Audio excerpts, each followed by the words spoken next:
नमस्कार, सत्यहिंदी.com में आपका स्वागत है। मैं हूं मुकेश कुमार।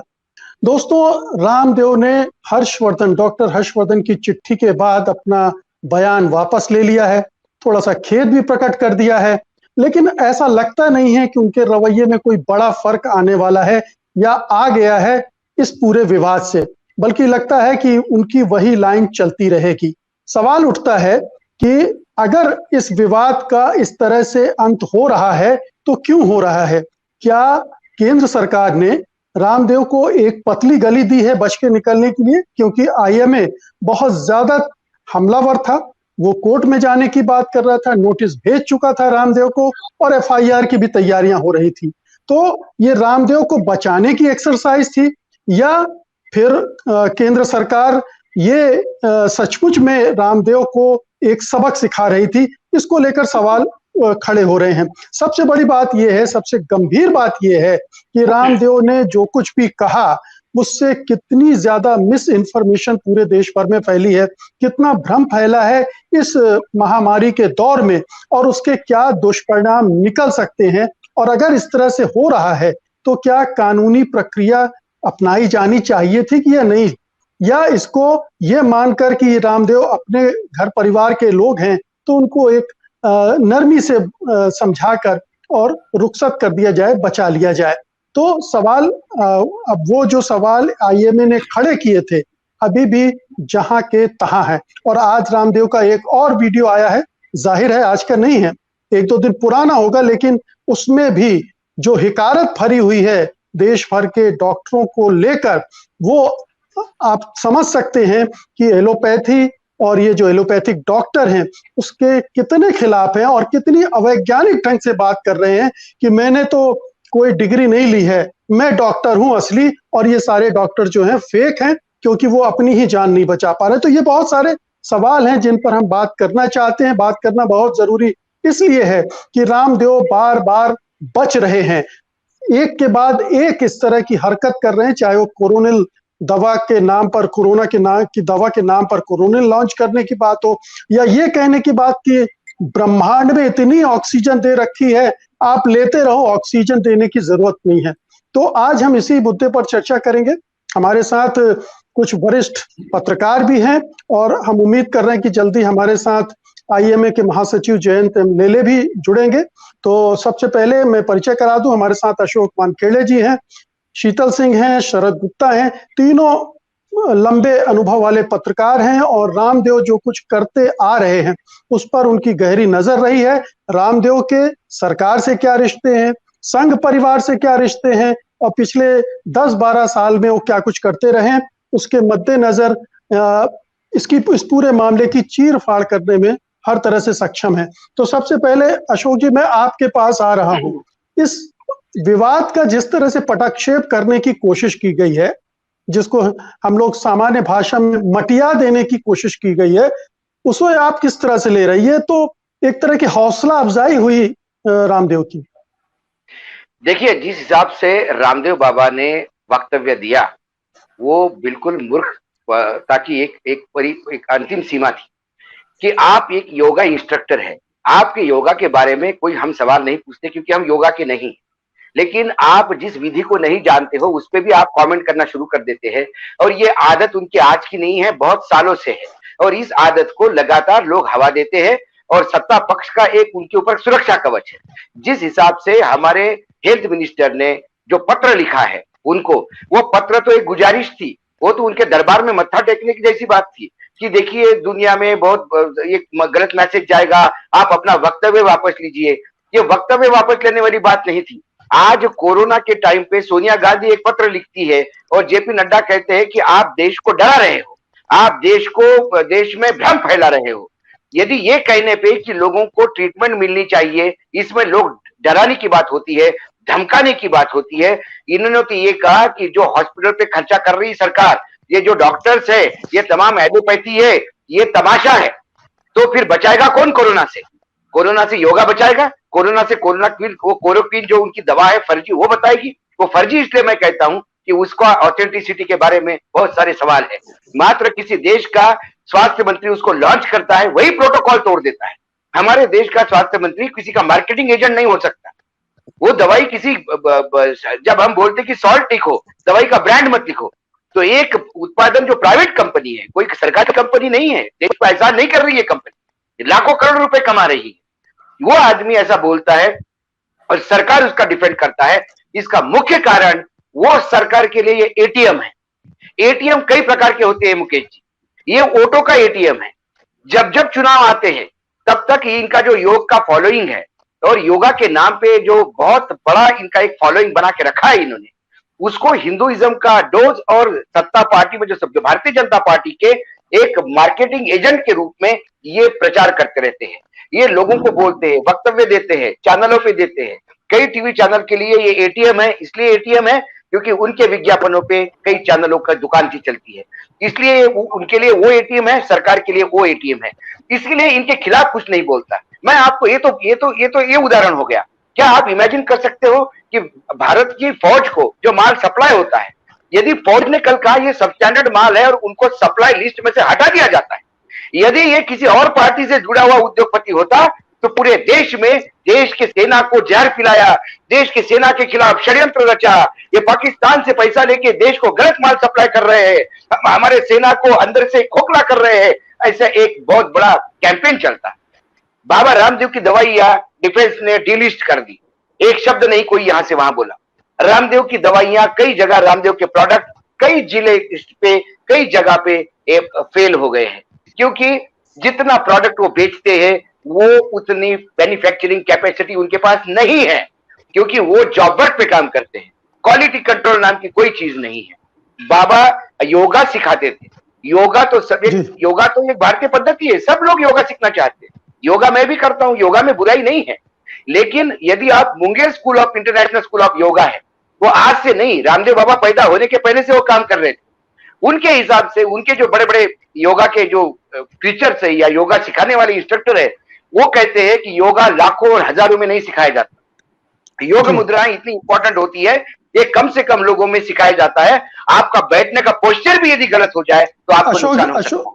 अशोक जी, योगा की बात तो अपनी जगह है, लेकिन पैंडेमिक के समय, महामारी के समय इस तरह की मिस इन्फॉर्मेशन, जी मैं बता रहा हूं आपको, जब गलत तरीके से योगा ही सिखाते हैं और सरकार उनके साथ है, क्योंकि उनको सरकार को वोट बैंक मिलती है, सरकार को लगता है कि मार्केटिंग एजेंट है हमारा, सरकार ने एक हायर की हुई मार्केटिंग एजेंसी है पतंजलि, और नहीं तो क्या है, चुनाव के टाइम पे वो एक्टिव हो जाते हैं। एक योगा इंस्ट्रक्टर को ये बोलने की क्या जरूरत है कि किसको वोट दो और किसको वोट नहीं दो, भारत में पैसा आएगा और नहीं आएगा, रुपए का मूल्यांकन होगा कि रुपया बड़ा होगा कि कम पड़ेगा, डॉलर से मुकाबले नीचे रहेगा ऊपर रहेगा, इसकी गारंटी देता है ये आदमी योग सिखाते सिखाते बोलता है कि यदि आपने बीजेपी को सत्ता में लाया तो पेट्रोल की प्राइसेस कम हो जाएगी और पेट्रोल आपको बिल्कुल घर में महंगाई खत्म हो जाएगी। ये आदमी नेता है, ये योगा इंस्ट्रक्टर की खाल ओढ़े हुए ये नेता है, ये मार्केटिंग एजेंट है। जो आदमी पहले जीन्स पहनने वाले युवा और युवतियों को नालायक कहता था, वो आदमी उन्हीं को बोलता है कि पतंजलि की जीन्स पहनो। भाई पतंजलि की जीन्स पहनने से क्या ऑक्सीजन लेवल बढ़ता है? वो हंसते थे कि लोग कैसी जीन्स फाड़ के आते हैं। वो उदाहरण देते हैं अपने योगा इंस्ट्रक्शन में कि जब फटी हुई जीन्स देखी तो मैंने कहा कि आपके पास पैसे नहीं, फटे हुए कपड़े बोले, तो उसने बोला नहीं बाबा ये तो स्टाइल है, बताओ कपड़े फाड़ने की स्टाइल है। बाद में वही फटी हुई जीन्स वो अपनी बेचते हैं, वो मैगी को गाली देते हैं, बाद में अपनी नूडल्स लाते हैं। ये शुद्ध रूप से मार्केटिंग एजेंट है। और इसको जिस हिसाब से आईएमए के सामने हेल्थ मिनिस्टर ने लेटर लिखा है, मुझे लगता है आईएमए ने तो पहले हेल्थ मिनिस्टर को पूछना चाहिए कि वो डॉक्टर है या नेता है, ये पहले तय करें। यदि वो नेता हो गए तो उनका डॉक्टर का लाइसेंस कैंसिल कर देना चाहिए, क्योंकि यदि एलोपैथी को कोई गाली देता है, ये सारा देश जानता है, यदि एलोपैथी गलत है और यदि डॉक्टर्स गलत है तो फिर प्रधानमंत्री ने जो आंसू बहाए थे बनारस के लोगों के लिए वो क्या थे? वो नकली थे। और यदि प्रधानमंत्री के आंसू असली है, वो दिल से रोए हैं, तो फिर उनको सबसे पहले ऐसे लोगों को जेल के अंदर डालना चाहिए कि तुम जो लोग देश के लिए शहीद हुए, कई डॉक्टर्स मरे हैं, कितने योगा इंस्ट्रक्टर मरे हैं अब तक कोरोना से। ये कहते हैं कि भाई एलोपैथी गलत है, एलोपैथी गलत है तो फिर वो बालकृष्ण बीमार होता तो एम्स पे क्यों एडमिट होता है? गोमूत्र और गोबर उसको ठीक क्यों नहीं कर सकता? यदि आपका योगा इतना है तो आपकी आंख टेढ़ी है, उसको सीधी करने के लिए आपको ऑपरेशन ही करना पड़ेगा। योगा से आंख ठीक नहीं होगी। ऐसे कई सवाल है। सरकार जिस हिसाब से वो पत्र लिखा, लीचड़ पत्र था वो, और वो पत्र लिपापोती था, और वो पत्र इस देश के तमाम डॉक्टर्स, कोरोना वॉरियर्स के मुंह पे एक तमाचा था और एक समय आया है कि इसको आवाज उठानी चाहिए। मात्र एक पत्र डालने से और उससे माफी मांगने से काम नहीं होगा।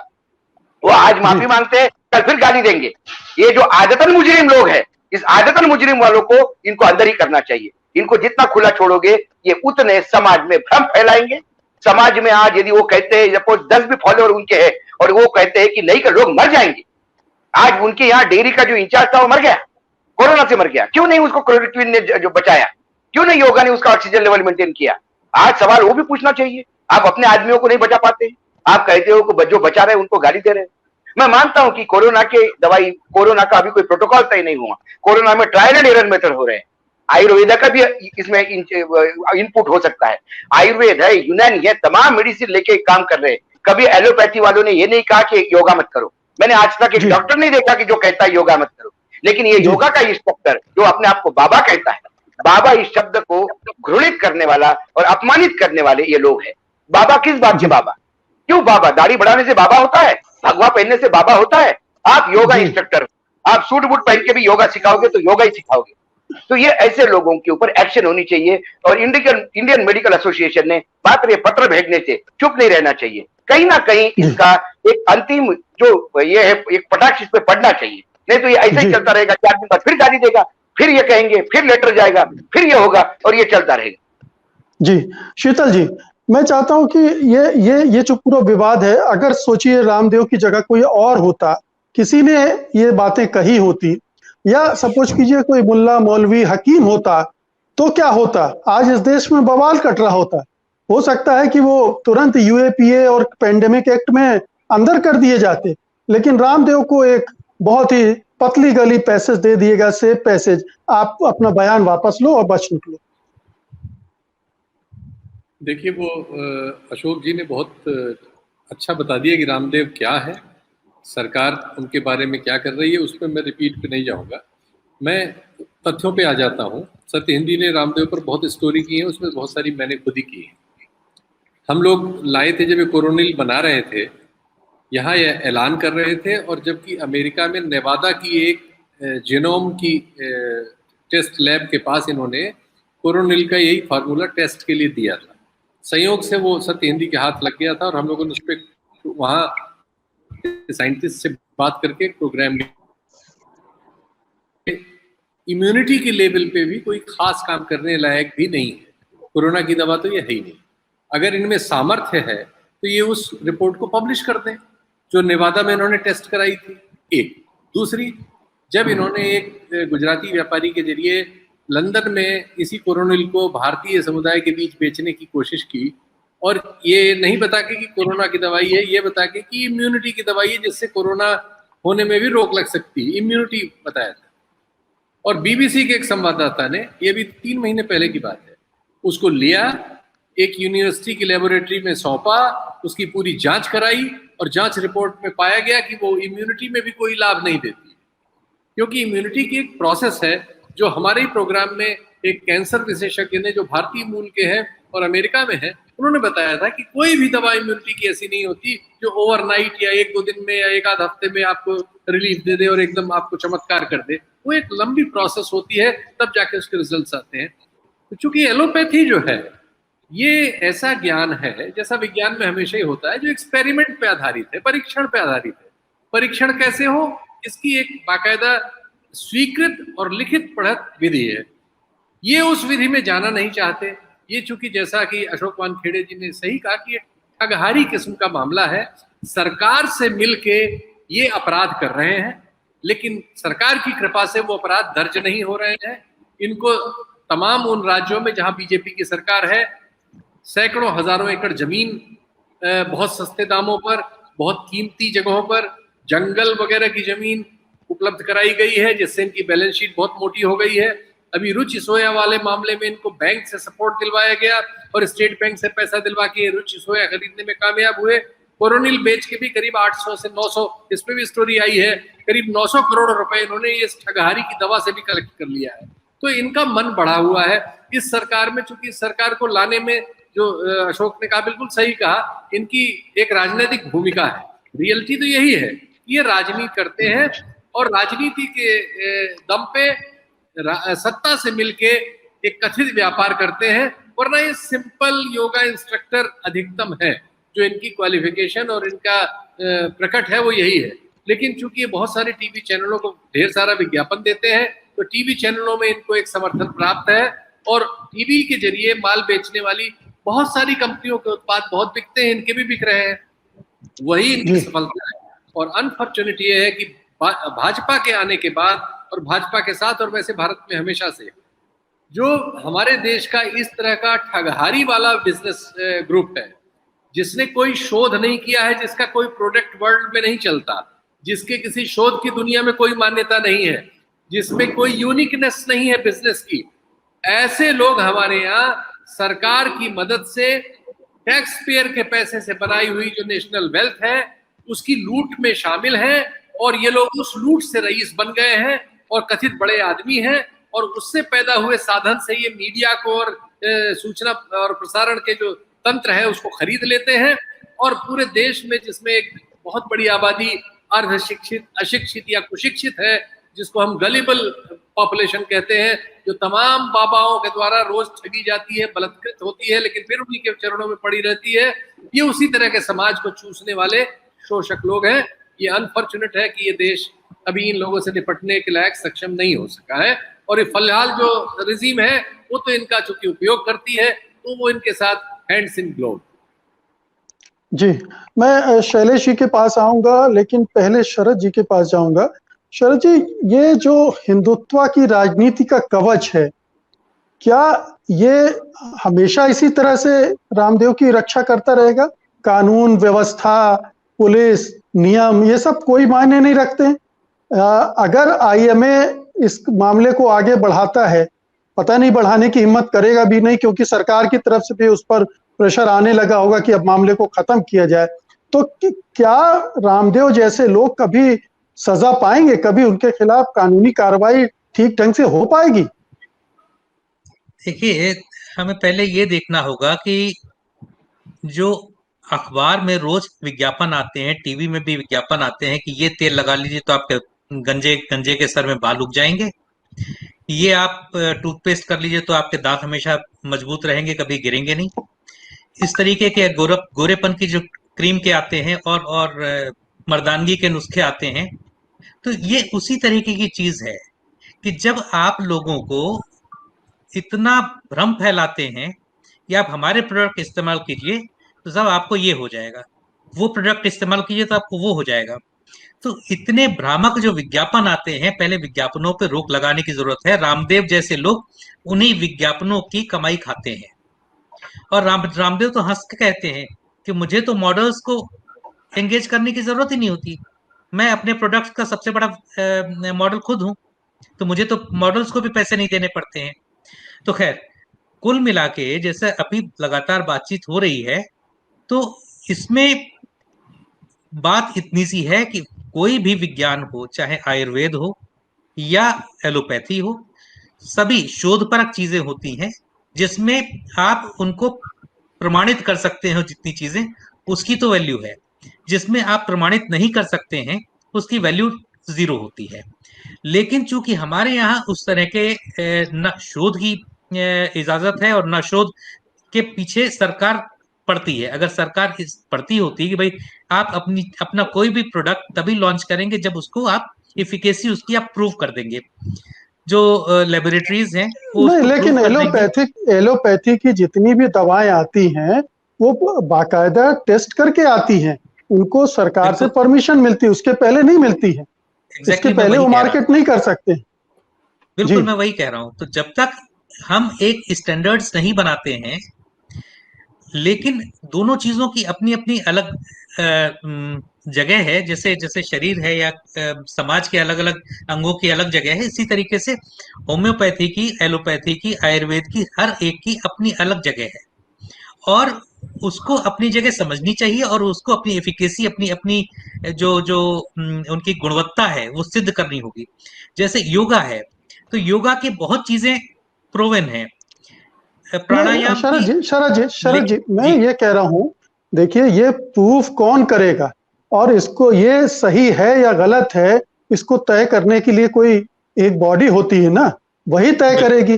जो बॉडी हमारे यहाँ है उसने ये कह दिया कि कोरोनिल कोरोना की दवा नहीं है, लेकिन वो बिल्कुल। कोरोना के नाम से बेच रहे हैं, वही प्रचार कर रहे हैं और अभी भी कर रहे हैं। और वो जो दवाई शोधों के बाद आई है उसको वो फर्जी बता रहे हैं, उससे इलाज देखिए, करने वालों को फर्जी बता रहे हैं।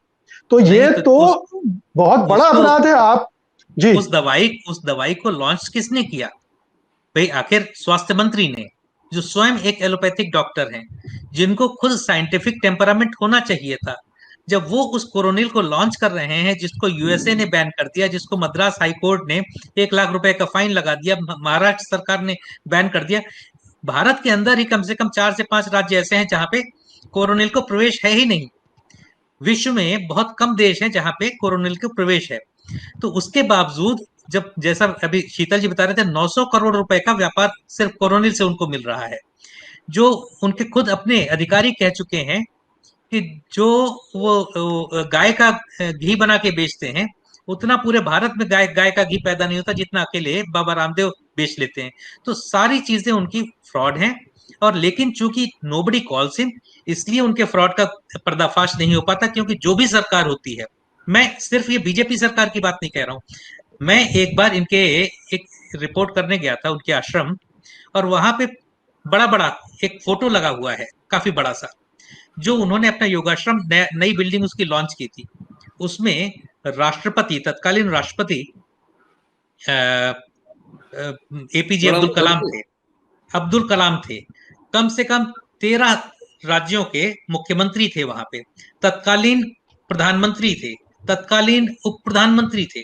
तो जब पूरा देश, सत्ता उनके आगे बिछी हुई है, तो कौन उस पर रोक लगाएगा? हम सिर्फ सवाल उठा सकते हैं, लेकिन रोक लगाने का काम या तो कोर्ट कर सकता है या सरकार कर सकती है। और उस पर ये एक मूवमेंट चलना चाहिए कि जितने भी ऐसे जो जो कहना चाहिए झोला छाप लोग हैं, जो अपना कारोबार इतना बढ़ा चुके हैं, तो जब तक वो अपने प्रोडक्ट की गुणवत्ता प्रूव नहीं करते, तब तक उसे बेचने का कोई अधिकार होना नहीं चाहिए। और एक चीज और यहाँ पे बता दूं कि जैसा मैं कह रहा था, चूंकि बहुत ढेर सारे राजनीतिक दल हैं, वो मैं एक दल की बात नहीं कह रहा, यूपी में जो इस समय मुख्य विपक्षी पार्टी है, उसके नेता भी, उनके उनके बड़े अच्छे मित्रता है। मेरे सामने की बात है, उनमें से एक नेता के पास फोन गया और बाबा जी कैसे हैं, और बाबा जी ने कहा कि मैं देख रहा हूं आपका प्रचार बहुत अच्छा चल रहा है।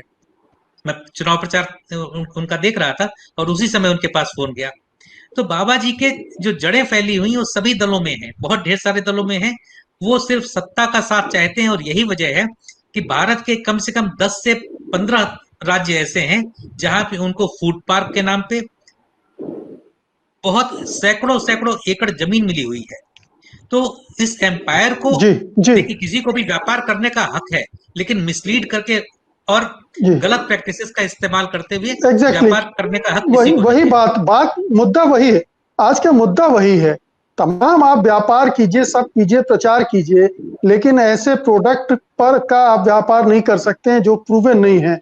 दूसरी बात यह है कि ऐसी महामारी के वक्त आप इस तरह की बयानबाजी कर रहे हैं और उसके क्या असर हो सकते हैं ये नहीं सोच रहे हैं। बहुत सारे लोग हो सकता है वैक्सीन लगवाने से ही पीछे हट जाएं। शैलेश जी, इस वक्त में इस तरह के व्यक्ति का इस तरह से बयान देना कितना घातक हो सकता है पैंडेमिक से लड़ने के मामले? निश्चित तौर पे ये घातक है, क्योंकि बहुत सारे लोग उनको फॉलो करते हैं, उनका सम्मान करते हैं, और जब उन्होंने जड़ें जमाई तब वो एक सन्यासी और योग गुरु के रूप में सामने आए।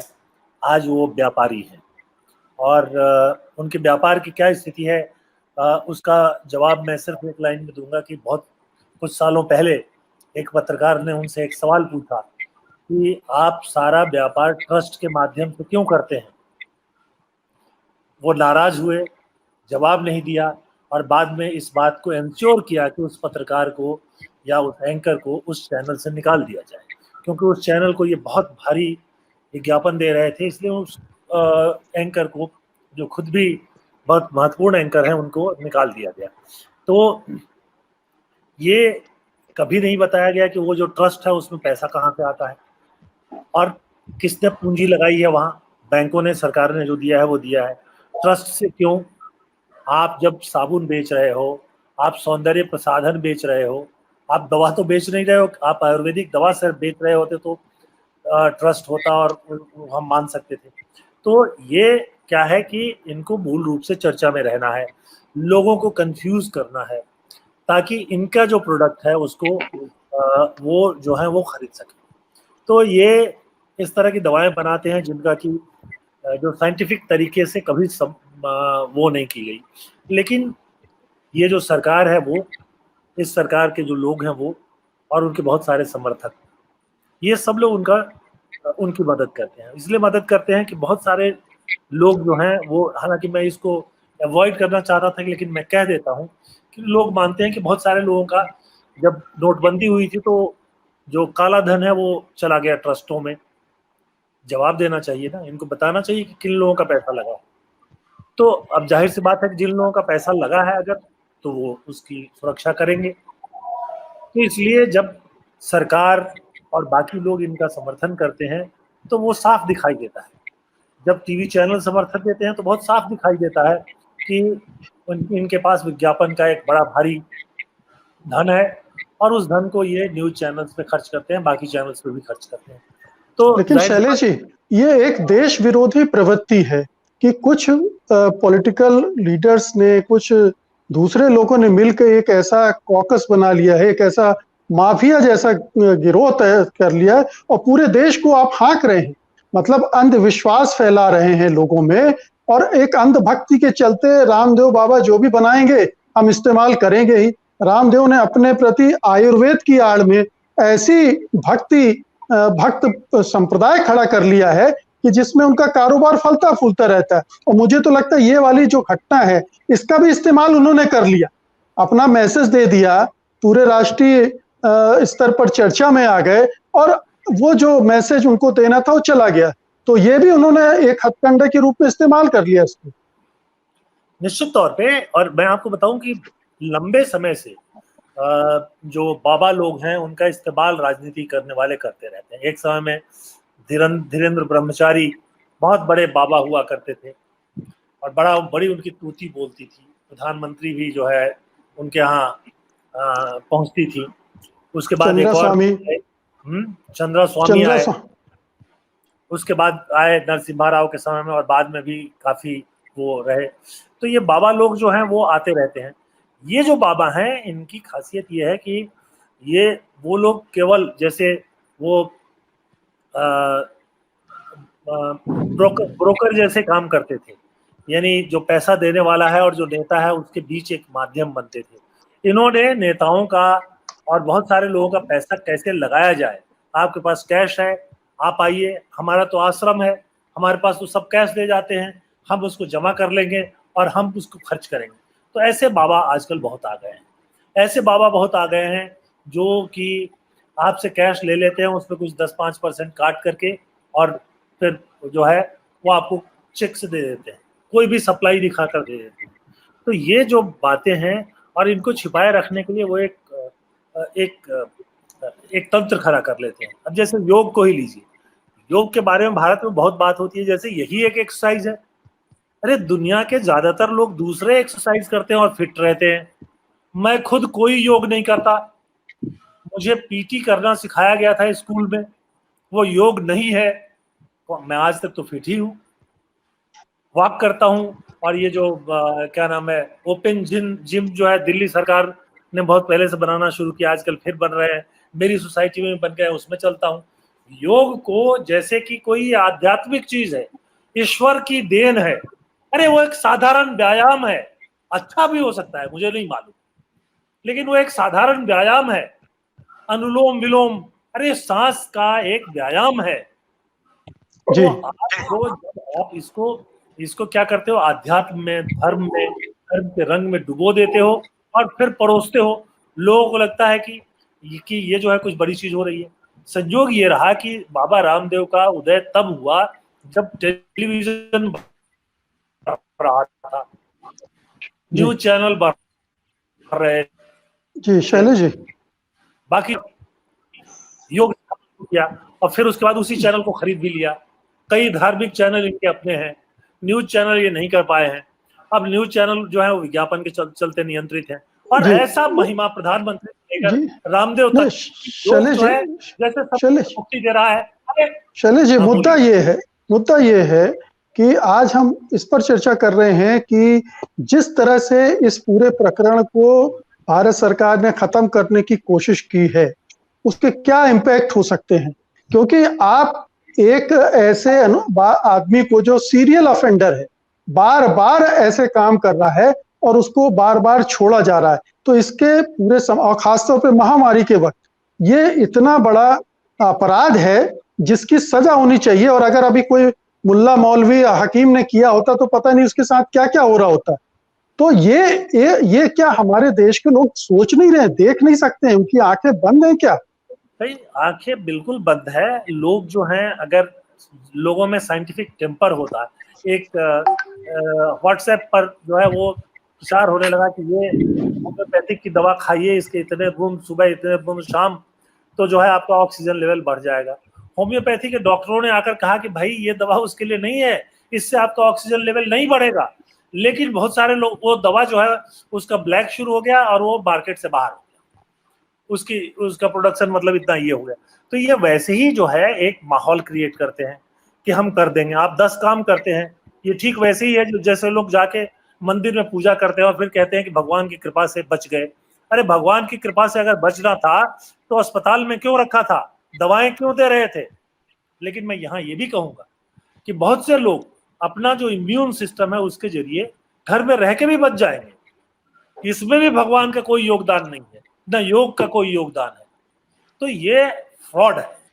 योग को ये लोग बताते हैं कि योग भी एक साइंटिफिक तरीका है, लेकिन जिस तरह से रामदेव ने उसकी देखिए योग को हम अलग कर दें, योग आयुर्वेद से हम अलग कर दें, और आयुर्वेद में भी हो सकता है बहुत सारी दवाएं काम की हों, लेकिन ये एक जो फ्रॉड है, कोरोनिल का फ्रॉड है इस वक्त में। अशोक जी, मैं चाहूंगा इस पर आप बोले कि ये जो पेंडेमिक के समय जब हमें साइंटिफिक ढंग से इससे जूझना चाहिए, लड़ना चाहिए, तब इस तरह की एक फर्जी दवा लेकर आते हैं और पूरे देश में इस तरह का प्रचार होता है और हमारे 2 मंत्री उसको लॉन्च करने के समय खड़े होते हैं और वो बिक रही है, वो चल रही है। और यही आदमी उन लोगों के खिलाफ अप्रिय शब्द इस्तेमाल करता है, अभद्र बातें कहता है, जो इस कोरोना के समय जान जोखिम में डालकर लड़ रहे हैं।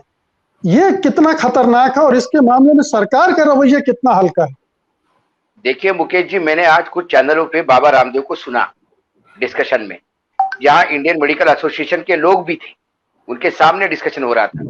मुझे तो ये लगता है कि जो 900 करोड़ रुपए का जो उनका सेल हुआ है कोरोनिल का, मुझे लगता है इसको कम से कम 1900 करोड़ तक ले जाना था, इसलिए ये विवाद शुरू कर दिया। अब रामदेव बाबा एक चैनल पे ये कह रहे थे, शायद देले साहब भी थे वहां पे, वो कह रहे थे कि 1 करोड़ लोग ठीक हो गए हैं कोरोनिल से, और लेले साहब कह रहे थे डाटा दिखाओ, मूर्ख आदमी डाटा दिखाओ। तो डाटा तो दिखाएंगे नहीं, क्योंकि अपने यहाँ तो डाटा तो हम किसी चीज का नहीं दिखा रहे, कोविशील्ड का भी डाटा नहीं दिखा रहे, तो डाटा दिखाओ ये बोलते रह गए। लेकिन पूरे देश में जो लोग सुन रहे थे वो ये लोग सुन रहे होंगे कि ये लेले साहब और ये बाकी लोग, जो मुकेश और ये जो लोग बोल रहे हैं, ये मल्टीनेशनल कंपनी के एजेंट है, ये दवाइयों के कंपनी के एजेंट है जो यार रामदेव को फेल कर रहे हैं। और रामदेव जी खुद कह रहे हैं कि 1 करोड़ लोग ठीक हो गए, तो बाबा तो ठीक कह रहा होगा। ये क्या करते हैं ये बाबा, इनका योगा के नाम पे इन्होंने दुकान शुरू कर दी। जब इनके पास फॉलोइंग बढ़ गई, उसको आप डाटा समझिए, जब इसके पास डाटा बहुत ज्यादा हो गया, फिर उस डाटा को उसने यूज किया मार्केटिंग के लिए। यही काम आसाराम जी बापू भी कहते थे। जब आसाराम जी का डाटा बढ़ गया, बहुत सारे फॉलोअर बढ़ गए, डाटा इकट्ठा हो गया, तो वो काजल बेचने लगे, बिंदी बेचने लगे, फिर वो प्रोडक्ट बेचने लगे। मैं श्री श्री रविशंकर के आश्रम किसी प्रोग्राम में गया था, किसी चैनल के, मैंने वहां देखा कि उनका भी अपना शैम्पू है, उनका भी अपना साबुन है। उन्होंने भी देखा कि मेरे पास डाटा इकट्ठा हो गया, मैं भी बेचूं। ये साइड बिजनेस शुरू कर दिए उन्होंने, और ये साइड बिजनेस इतने बड़े हो गए कि अब योगा साइड को रह गया। जब वो योगा सुबह सिखाते हैं, टेलीविजन पे आते हैं, तो तमाम अपने प्रोडक्ट डिस्प्ले करते हैं। वो डिस्प्ले विंडो होती है, वो विज्ञापन का प्रोग्राम होता है। मेरा एक ही सवाल है कि इस देश में सरकार क्या कहती है। मेरा प्रधानमंत्री से सीधा सवाल है आपने जो आंसू बहाए, यदि वो असली है, यदि वो दिल से है, यदि मेडिकल फ्रेटर्निटी के शहादत पे आपका दिल भर आता है, तो फिर उन लोगों को गाली देने वाला ये आदमी बाहर कैसा है? यदि आप इसको शील्ड कर रहे हो, यदि आप इसको बाहर रख रहे हो, यदि आप एक लेटर लेके लिपापोती कर रहे हो, तो फिर जो आप मेडिकल फ्रेटर्निटी के लिए आंसू बहा रहे थे बनारस में, वो फिर गलत बात थी, वो नौटंकी थी। यदि मैं बोलूं आज, मैंने उस दिन भी नहीं बोला था, ये शब्द का यूज नहीं किया था, लेकिन मुझे मजबूर होना पड़ रहा है क्योंकि उन लोगों को गाली देने वाले लोग आज भी मार्केट चैनल पे आके कहते हैं कि 1 करोड़ लोग ठीक हो गए हैं। ठोक देना चाहिए ऐसे लोगों को ऊपर केसेस। 1 करोड़ डाटा लाओ, कौन सा डाटा, कहाँ एनालाइज हुआ, कहाँ ठीक हुआ, कौन सा आदमी ठीक हुआ, ये तमाम बातें कर लेनी चाहिए, लेकिन हमारी सरकारें करती नहीं, क्योंकि अभी चुनाव आ रहे हैं, यूपी के भी चुनाव आ रहे हैं। यूपी के चुनाव हमारे साथ आईएमए के जनरल सेक्रेटरी डॉक्टर जयेश लेले जुड़ गए हैं। मैं आपका स्वागत करता हूं डॉक्टर लेले। मैं सीधा सा सवाल कर रहा हूं कि जिस तरह से इस विवाद को खत्म करने की कोशिश की है सरकार ने, क्या आपको लगता है कि इसका अंत यहां होना चाहिए या इसका अंत रामदेव के खिलाफ ठोस कार्रवाई के रूप में होना चाहिए? ये पहला मौका नहीं है जब उन्होंने इस तरह की हरकत की, वो लगातार करते रहे।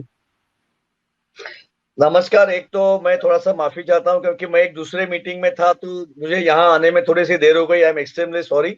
मैं आ रहा था लेकिन वो मीटिंग चालू थी तो वो बंद नहीं हो गई, तो आई एम एक्सट्रीमली सॉरी। अभी आपने जो क्वेश्चन पूछा, तो मैं तीन इश्यूज के ऊपर मैं खाली रखना चाहूंगा। नंबर 1 इश्यूज जो है, जो उनका जो वीडियो परसों थर्सडे फ्राइडे को ये प्रसारित हो गया, वो फ्राइडे को प्रसारित होने के बाद में इसके ऊपर एक तो आज के तारीख में एपिडेमिक एक्ट है। आज के तारीख में जब भी एपिडेमिक एक्ट है, तो एपिडेमिक एक्ट के अंदर कोई भी आदमी गलत फहमी या किसी का झूठ बोलना या किसी को बहका में लाना, इस तरीके से स्टेटमेंट करता है, तो he is punishable under and he can be arrested. तो गवर्नमेंट ने कुछ नहीं किया। उसके बाद में जब भी हमने सैटरडे को नोटिस भेजा, लीगल नोटिस भेजा, और उसी के साथ में prime minister's office, health minister, हमारे नीति आयोग, सबको हमने लेटर भेजा। तभी शाम को आज लेटर आ गया, किसी का लेटर आया, उनका एक लेटर आया रामदेव जी बाबा का, और वो ऐसा ही शिट लेटर जिसको मैं बोल सकता हूँ। और उसी के साथ में 1 घंटे के बाद में हेल्थ मिनिस्टर श्री हर्षवर्धन जी का लेटर आया, और उन्होंने अच्छी तरह से फर्स्ट टाइम आज मैं बोल सकता हूं कि उन्होंने लिखा कि ये जो आपने जो लोगों को नुकसान पहुंचाया है, it is not only in the India, it is in the world. कि आज एलोपैथिक डॉक्टरों के बाद में खिलवाड़ है, ये है, वो है, जो बोला, it is all totally wrong. तो ये बेसलेस एलिगेशंस आप विड्रॉ करो, तभी जाके ये लेटर आया संडे इवनिंग को। तो संडे इवनिंग को उनका स्टेटमेंट आप पढ़िए, दोनों स्टेटमेंट में जमीन आसमान का अंतर है।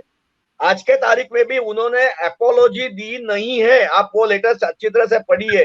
We want unconditional apology, number 1। Number 2, we are not at all at this moment talking of coronil. I have got a coronil, I have lodged under RTI, मेरे पास RTI का लेटर है, DGCI का लेटर है, और उसी के साथ में हेल्थ मिनिस्ट्री का लेटर है कि हमने इस दवाई को परमिशन दी नहीं है। और ये एक फूड सप्लीमेंट करके बेचा जा रहा है, दवाई नहीं, फूड सप्लीमेंट। आपको मालूम होगा कि कितनी दवाई ये फूड सप्लीमेंट में बेचे जाते हैं, तो ये फूड सप्लीमेंट में बेचा जा रहा है। तो इसके बारे में जो जब भी मालूम पड़ा कि हेल्थ मिनिस्ट्री से लेटर आया है, बल्कि वही हेल्थ मिनिस्टर में 2 महीने के पहले कोरोनिल के आगे जाके सबका स्वागत किया था, तो then he realise this mistake. और आज के तारीख में, आज जब भी इंटरव्यू था, तभी मैंने उसको बोला, मैं बोला ये कोरोनिल का एडवर्टाइजमेंट नहीं चाहिए, ये आपके फ्रेम में से निकालो। तभी जाके उसने वो कोरोनिल बाजू में रखा, और मैंने उसको वही बोला। आज वो अननेसेसरली हमको बोल रहा था कि डायबिटीज के आपके पास दवा नहीं है, ब्लड प्रेशर के नहीं है। अरे हम उसको आएंगे, हम क्यों नहीं आएंगे? ऑल ओवर वर्ल्ड एलोपैथिक में आईएमए के डॉक्टर छोड़ो, महाराष्ट्र के, मुंबई के और इंडिया के डॉक्टर फेमस है वर्ल्ड में। तो ये हम लोग, उसने आज एक शाम को मुझे लेटर भेजा है 25 क्वेश्चंस का, 2500 डिजीज का, वो हमारा टीम तैयार कर रहा है, हम उसको भेज देंगे। लेकिन ये आईएमए अभी इतना भड़क गया है, और अल्टीमेटली ये टाइम पे मीडिया भी अंडरस्टैंड कर रही है। और आज जो बोल रहे हैं कि आपने अगर डेटा देखा होगा, 1 करोड़ का तो डेटा नहीं आया है हमारे पास में, लेकिन आप आज जो रूरल एरियाज में जाते हैं, रूरल एरियाज में डेथ रेट जास्ती है। क्यों? क्योंकि वहां से लोग दवा कुछ क्या लेते होंगे मालूम नहीं, स्टेरॉइड वगैरह लेते होंगे, कुछ घर पे दवाई करते हैं। आपको तो मालूम है कि वो रूरल एरिया में कुछ नहीं होता है, वो आते हैं सीरियस कंडीशन में, क्रिटिकल कंडीशन में आते हैं और वो हॉस्पिटल में आके 2-3-4 दिन के अंदर मर जाते हैं। तो ये जो ये आज सिटी में देखो डेथ रेट आप देखो सिटी का, और वो देश देखो। आज 2 साल से हम लोग झूझ रहे, काम कर रहे हैं, और डॉक्टर लोग 14-14 घंटा काम कर रहे हैं। हमारे खुद के डॉक्टर 1500 तक आज एक्सपायर हो गए हैं। वो क्या वो घर में बैठ सकते थे ना, वो डॉक्टर घर में बैठ सकते थे, नहीं मिला 6 महीना पगार तो क्या फर्क पड़ता है। लेकिन डॉक्टर काम कर रहा है और जान गंवा रहा है, ये आदमी ऐसा थूक उड़ा रहा है तो कौन उसको सुन के लेगा। We are going to file proper case, we are going to go up to the whatever happens, we are going to take it further. हाँ, लेकिन डॉक्टर लेले साहब, ये माना जा रहा है कि सरकार का प्रेशर पड़ेगा आईएमए के ऊपर कि रामदेव से नहीं लड़ने का है तो आप पीछे हट जाएंगे। देखेंगे कभी क्या होता है वो, अभी भी तो मैं कुछ बोल नहीं सकता हूँ। We will see that later on. अभी उसके ऊपर अभी आप 2500, तो अभी जो 2500 बीमारियों की लिस्ट आपको भेजी है रामदेव ने, उसका जवाब? अरे उनके खुद के जो बीमार आदमी थे, वाइस प्रेसिडेंट कल एम्स में मर गए कोरोना से। उनका जो दूसरा असिस्टेंट था बालकृष्णन, उसको हार्ट अटैक आ गया और ऋषिकेश में एम्स में एडमिट है। और उसको एक टाइम में 1-1.5 महीने पहले के आप पेपर खोल के देखो, उसके यूनिट में से कम 70-80 लोगों को साथ में कोरोना हो गया था। वो बाद में दूसरे दिन वो पेपर में बंद आया, इंफॉर्मेशन ही नहीं है। ये क्या है? ये it is a mockery of the medicine. Everybody is allopathic doctor. हमको आयुर्वेदिक में जाना नहीं है, हमको कुछ नहीं करना है। लेकिन वो जो आदमी एमबीबीएस भी नहीं है, वो आज एलोपैथी के बारे में आपको सुना रहा है कि आप ऐसा करो वैसा करो, स्टेरॉइड दे रहे हो, ये कर रहे हो। What nonsense. Who will understand this? We are not going to listen to this. We are going to take up to the final stage whatever happens. तो क्या शीतल जी कोर्ट में केस फाइल करने जा रहे हैं डॉक्टर? यस, 100%। वी आर कल FIR launch हो जाएगा। लीगल नोटिस पहले ही गया है। एफआईआर लॉन्च दिल्ली काफी जन ने एफआईआर लॉन्च किया है, हम नहीं, एफआईआर लॉन्च काफी जन ने किया है। बट सुप्रीम कोर्ट में खाली आईएमए हेडक्वार्टर जाएगा, क्योंकि वो सुप्रीम कोर्ट में जाना पड़ेगा। छोटे कोर्ट में जाके फायदा नहीं है। Will go to the Supreme Court. Sheetal ji, तो आईएमए तो लग रहा है कि इस बार डटकर लड़ाई लड़ने के मूड में है। क्या आपको लगता है कि रामदेव जी के लिए मुसीबत बढ़ गई है? वो जाने क्या करना है उसको, ही हैज टू डिसाइड क्या करना है। जी शीतल जी। अच्छा अशोक जी आप बोले। शीतल जी लगता है कि लेले साहब, एक सवाल मेरा है आपसे, आप अन्यथा न ले तो। जब रामदेव बाबा ने एलोपैथी को भला बुरा कहा, जब रामदेव बाबा ने डॉक्टर्स को कहा कि ये तमाशा करते हैं, तब जाके इंडियन मेडिकल एसोसिएशन को लगा कि उनके ऊपर हमला हुआ है, ये रामदेव बाबा बहुत मूर्ख आदमी है और इसने ऐसा किया और वैसा किया, और आप कोर्ट की बात कर रहे हैं। लेकिन जब कोरोनिल इस देश में लॉन्च हुई है, तब आईएमए ने इसके ऊपर ऑब्जेक्शन क्यों नहीं उठाया? नहीं, जब कोरोनिल, देखिए मैं सोचता हूं कि आईएमए, इंडियन मेडिकल एसोसिएशन, इस देश के स्वास्थ्य के लिए भी कुछ रिस्पॉन्सिबिलिटी रखता है। जब ऐसी दवाएं, फेक दवाएं यदि आती है और आपका सरकार का मंत्री उसको लॉन्च करने में खड़ा होता है, तब आईएमए ने क्यों नहीं बात की? आईएमए ने तब सवाल क्यों नहीं उठाया कि आप इसको कोरोना की दवाई कैसे करते हो? आप वही टाइम पे हमने खुद लेटर भेजा था, मेरे पास पूरा रिकॉर्ड है। तभी मैंने आरटीआई में भी फाइल किया था कि इसका रिकॉर्ड दो। अभी जब भी हमने दूसरे दिन आरटीआई में डाला डब्ल्यूएचओ का, तभी उनका खुद स्टेटमेंट बदली हो गया कि ये हमारा गुड मैन्युफैक्चरिंग प्रैक्टिस है। पहले दिन बोले कि हमको डब्ल्यूएचओ सर्टिफिकेशन है, दूसरे दिन बोले गुड मैन्युफैक्चरिंग प्रैक्टिस है। डीजीसीआई का, आप डीजीसीआई का रिकॉर्ड देखो, मेरे पास डीजीसीआई का लेटर है, जबकि उसके अंदर लिखा है आरटीआई के अंडर मैंने अप्लाई किया है और हमने ऑब्जेक्शन लिया था। लेकिन तभी गवर्नमेंट ने इसको निकाल दिया, गवर्नमेंट ने ये प्रमोट किया। और जब भी दो मिनिस्टर बड़े बड़े आके प्रमोट करते हैं, तो आप समझ लीजिए कि क्या होता है इसके अंदर। वो दवाई निकल गई। और आप जो मैं आपको बोल रहा हूँ, अगर मेरे को सबको बोलना यही है कि आप थोड़ा सा स्टैटिस्टिक्स स्टडी करिए रूरल एरियाज में, और जो जितनों ने कोरोनिल खाया है और वो जितने बीमार पड़े। अभी आपको मैं बताता हूँ कि ये जो दूसरी वेव जो हम लोग जो आज की तारीख में भी लड़ रहे हैं, 2.5 लाख केसेस आ रहे हैं।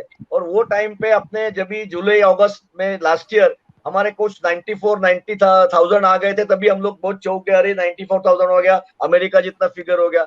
अमेरिका का फिगर अभी तक 3 लाख पहुंचा नहीं है। हम लोग 4 लाख क्रॉस करके, कितना 8 से 10 दिन 4 लाख क्रॉस करके बैठे थे। और आज के तारीख में आप मई का और अप्रैल का 10 दिन के बाद में, मतलब 1-1.5 महीने का पूरा रिकॉर्ड देखिए कितने एक्टिव केसेस हो गए। It has gone to 33 lakhs active cases और total figure treated is more than 24 crores। इतने जो ट्रीटमेंट हो गए वो ऐसे ही ट्रीटमेंट हो गए हैं, घर में बैठ के ट्रीटमेंट हो गए। आज कितने डॉक्टर बचाने का आईएमए का काम कर रहे हैं, जो अब आईसीसीयू में है, वेंटिलेटर पे काम करते हैं, और कितना हेल्पफुल है, इसके बारे में कोई चर्चा ही नहीं कर रहे। और गवर्नमेंट को तो टाइम ही नहीं है ये पूरा। इसमें आप मेरे को बताओ कि खाली जो हेल्थ मिनिस्टर के इसके सिवा है किसी ने उसको ऑब्जेक्शन नहीं लिया है? कितने डॉक्टर जो है वो एमबीबीएस डॉक्टर्स है, उनको आज ये नहीं हो रही है? गवर्नमेंट सर्विस में भी तो हेल्थ डॉक्टर है ना, हेल्थ मिनिस्ट्री में डॉक्टर है एमबीबीएस। आज वो एलोपैथी के बारे में ऐसा बोल रहा है और कोई डॉक्टर की जान नहीं चल रही है। I am surprise. अब आप एम्स ने भी सर्कुलर निकाला और बड़े बड़े दिल्ली के हॉस्पिटल से सर्कुलर निकाला कि we are opposing this gentleman करके, और गवर्नमेंट में से कुछ नहीं है। आज गवर्नमेंट के कोई भी आदमी मुझे बताओ कि जो जाके कोरोनिल के फालतू दवा लेता है वो सब जाके एम्स में ट्रीटमेंट लेते हैं। मिनिस्ट्री से लेके कोई भी गवर्नमेंट गैजेटेड ऑफिसर आज के तारीख में कोई भी बाहर दवा नहीं लेता है, उधर जाके दवा लेता है एम्स में, या तो फिर दिल्ली के बड़े बड़े जो आपके बड़े जो हॉस्पिटल्स है, जैसे मैक्स के हॉस्पिटल चेन है मैक्स का, और जुपिटर है, और वो सब उसमें दवा ले रहे हैं। ऐसा क्यों? Why can't they go to the Coronil?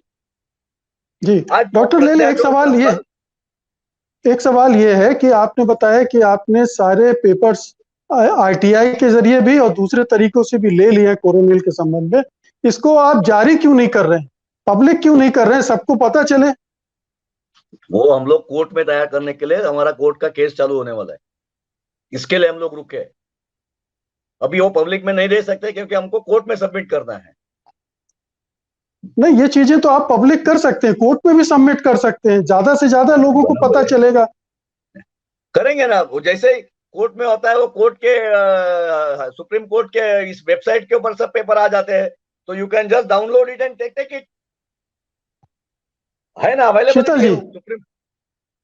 Ji, Sheetal ji, IMA का आपने स्टैंड देख लिया, बिल्कुल ऐसा लग रहा है कि वो इसको अंजाम तक पहुंचाने के लिए प्रतिबद्ध हैं, कटिबद्ध हैं, ये लड़ाई लड़ेंगे वो। आप मानते हैं कि रामदेव के लिए संकट खड़ा हो रहा है? देखिए, अभी सरकार उनके साथ है, ये है कि लोग खड़े हो रहे हैं रामदेव के खिलाफ, ये साफ नजर आ रहा है, और ये उस समय खड़े हो रहे हैं जब सरकार उनके साथ है। और बात चूंकि इतने पानी सिर से ऊपर निकल गया है, आप देखिए सरकारी अस्पतालों में या अस्पतालों में कौन आता है मरीज? पहले नहीं आता वो, पहले वो सारी क्वैकरी कर लेता है हमारे देश में। जब उसकी सांस दबने लगती है और ये स्टेज आ जाती है कि हर आदमी कहता है अस्पताल लेके भागो, अस्पताल लेके भागो, तब कोई ये नहीं कहता कि रामदेव की कोरोनिल खिलाओ या रामदेव के आयुर्वेदिक वाले में लेके जाओ।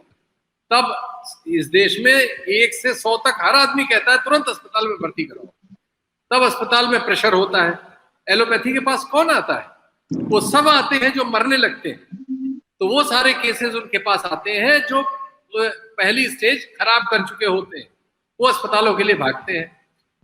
10% ऐसे होंगे जो नॉर्मल ढंग से शैलेश जी वगैरह की तरह, जो बहुत ही डॉक्टरों वगैरह के संपर्क में रहते हैं, बहुत अपडेटेड है, वो समय से चीजें करते हैं। वरना 90%, बल्कि ये संख्या ज्यादा होगी, जो हमारे यहाँ क्वैकरी में चलते हैं, अपने आप ही अपना इलाज करेंगे, फिर इससे फोन पे पूछ लिया, उससे मान लिया, और फिर खतरे में पहुंच जाते हैं। और जब खतरे में पहुंचते हैं तब वो सिर्फ और सिर्फ अस्पताल की ओर भागते हैं, और किसी आयुर्वेदिक या होम्योपैथिक या यूनानी के यहाँ नहीं, अंग्रेजी अस्पताल, और जो बड़े से बड़ा हो पहले वहां जाने की कोशिश करते हैं, बाद में जहां भी सेटल हो छोटे से छोटे में या कहीं। ये सिचुएशन है।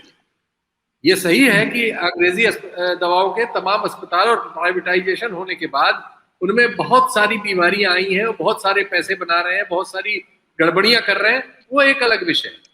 लेकिन जहां तक एलोपैथी की गुणवत्ता का सवाल है और उस पर समाज की डिपेंडेंसी का सवाल है, इस पर कोई चैलेंज अब दुनिया में बचा ही नहीं है। ये तो बहुत ही बड़ी, ये तो मतलब लिटरली अपराध है कि आजकल ये कहना कि मेरी कोरोनिल से ठीक हो जाएगा, या गोबर लपेटने से ठीक हो जाएगा, या वो एक देवी है जो भोपाल की सांसदा है कि गौमूत्र पीने से एयरलिफ्ट करना पड़ा कोकिलाबेन में, उनको कल एयरलिफ्ट करना पड़ा।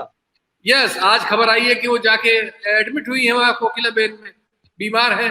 और इसके पहले जब उन्होंने कैंसर के बारे में झूठ बोला था तो लखनऊ के उस डॉक्टर ने आके, वो भी एलोपैथिक डॉक्टर है जिसने उनका ऑपरेशन किया था कैंसर का, उसने आके बताया कि क्या बोलती रहती है। तो इलाज कराएंगे एलोपैथी में, सर्जरी का डॉक्टर लेले आपको निकलना भी होगा, मैं एक सवाल आपसे करना चाहता हूँ। जी डॉक्टर लेले, ये तो ठीक है कि रामदेव ने बहुत ज्यादा बातें कह दी जिससे आईएमए बहुत ज्यादा उत्तेजित हो गया और अब वो उनसे दो दो हाथ करने के लिए तैयार है। लेकिन बहुत सारी चीजें इस देश में ऐसी हो रही हैं जो कि अनसाइंटिफिक हैं, अंधविश्वासी हैं। अभी जैसे इन्होंने बताया, शीतल जी ने, कोई गोबर लपेट रहा है, कोई गोमूत्र पी रहा है, कोई हवन कर रहा है। अभी हरियाणा में मैंने देखा एक दिन लोग ट्रॉली पे लेके और धुआं निकालते हुए कि इससे कोरोना भाग जाएगा। ये आईएमए की कहीं से जिम्मेदारी बनती कि लोगों में थोड़ा जागरूकता पैदा करें, इस तरह की जो नीम हकीमी है उससे बचने के लिए कोई अभियान चलाने की जरूरत। आईएमए इसी कारण इस झंझट में पड़ा है। अब के तारीख में अगर वो रामदेव ने बोलता था कि भाई ये एलोपैथिक खिलवाड़ है, ये है वो है, लेकिन अगर हम फाइट नहीं कर सकते थे, आईएमए का नुकसान नहीं है इसके अंदर, आईएमए के डॉक्टर का कोई नुकसान नहीं है, लेकिन ये पेशेंट का नुकसान है। और आप जो बोल रहे हैं ये पेशेंट का नुकसान है। आज इतने जो इंटरव्यू है, कितने लोग आज नॉन डॉक्टर देख रहे हैं। आज शाम से मेरे को कल, मतलब ये सैटरडे से मैं कम से कम 3 से 5 घंटा रोज इंटरव्यू दे रहा हूँ, अलग अलग चैनल के ऊपर और अलग अलग जगह के ऊपर। और सभी लोग मुझे देखने के बाद में बोलते हैं कि डॉक्टर साहब आप बराबर बोल रहे हैं, अभी हमको समझ में आ रहा है कि ये क्या दवाई है और क्या नहीं है। तो ये जो आप बोल रहे हैं, ये पेशेंट को हम लोग सिखाने का ही तो काम कर रहे हैं ना।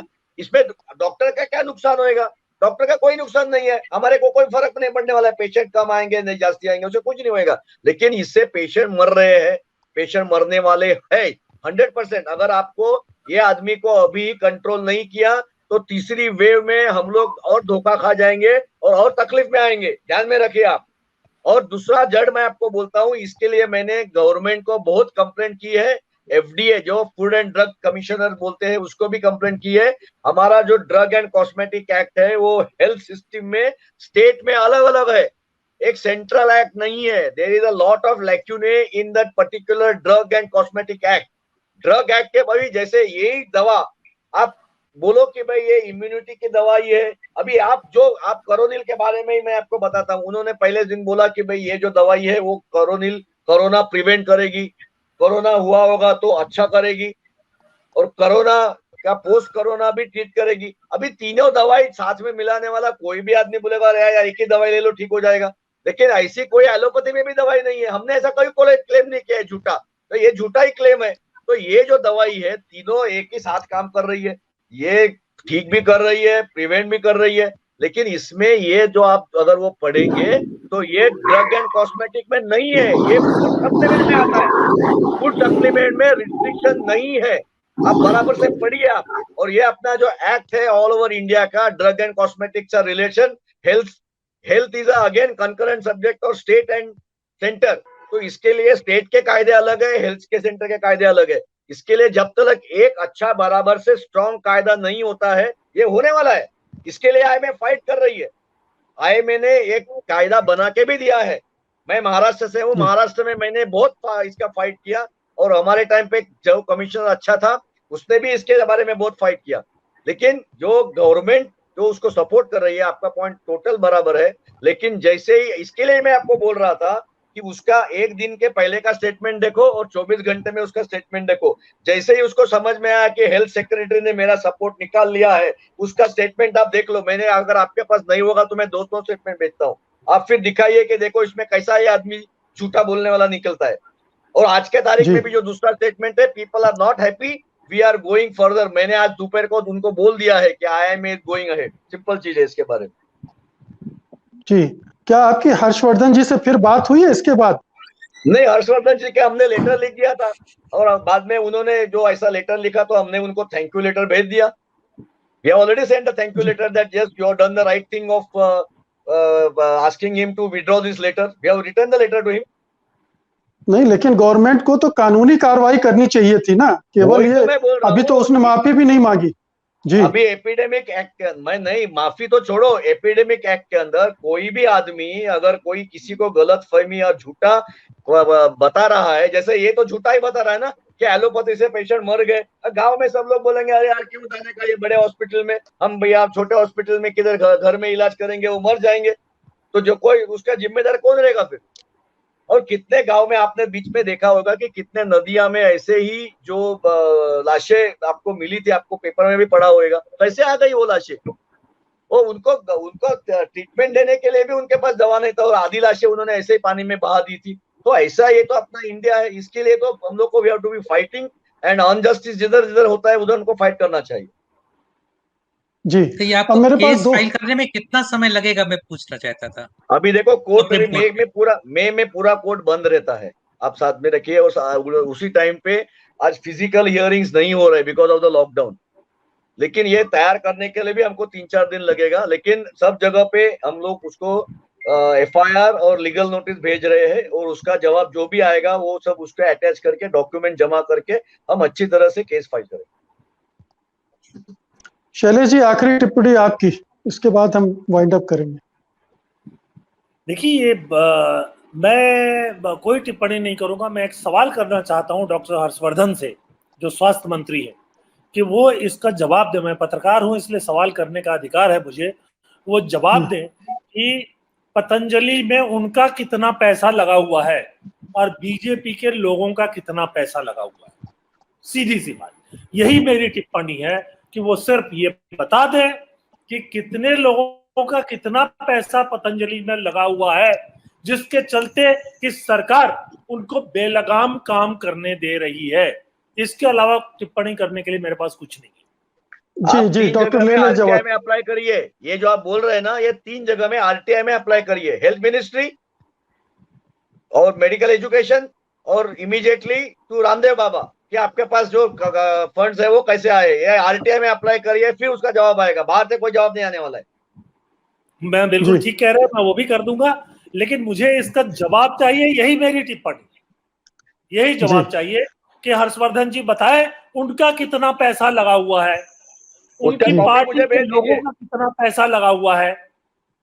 ठीक है, कॉपी मुझे भेज दीजिए। Thank you. दिया है या चेक से दिया है, और सरकार ने बैंकों से कितना पैसा दिलवाया है। देखिए शैलेश जी बहुत सारी चीजें हैं जो कोई कंपनी रिवील नहीं करती है और हर एक को करती भी नहीं है और आपको भी नहीं करेगी।